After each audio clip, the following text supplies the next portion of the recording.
अभी सुन रही है संध्या एंटरटेनमेंट की शानदार प्रस्तुति।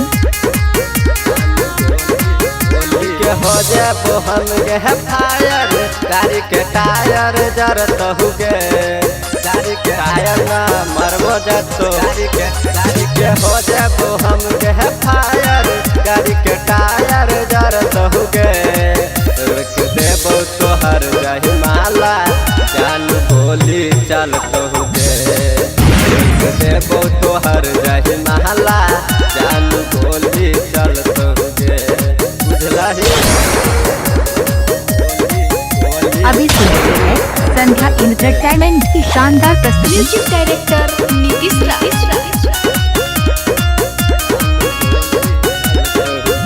यारा बाके याद जहनु भूल न पैभी गे कोई तो नहीं बियाह बरतिया घूम के जैतोगे घूम के जैतोगे यारा बाके याद जहनु भूल न पैभी गे कोई तो नहीं बियाह बरतिया घूम के जैतोगे अब होई गेलौ मट कर हमर बहिया गलत हो गे देबो तोहर जाहि महला जान बोली चलत हो गे देबो तोहर जाहि महला जान बोली चलत हो गे।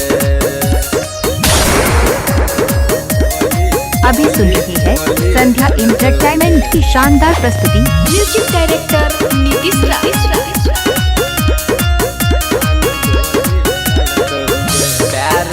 के लगे जानू दुनिया लुटौल गे मुकेश मधवानिया के दिल में बसौल गे दिल में बसौल गे प्यार के लगे जानू दुनिया लुटौल गे मुकेश मधवानिया के दिल में बसौल गे तोरा कहे हो परदेसी पप्पू आई कोई नहीं बोलत हुगे देबो तोहर जाहि महला जान बोली चलत हुगे देबो तोहर जाहि महला जान बोली चलत हुगे।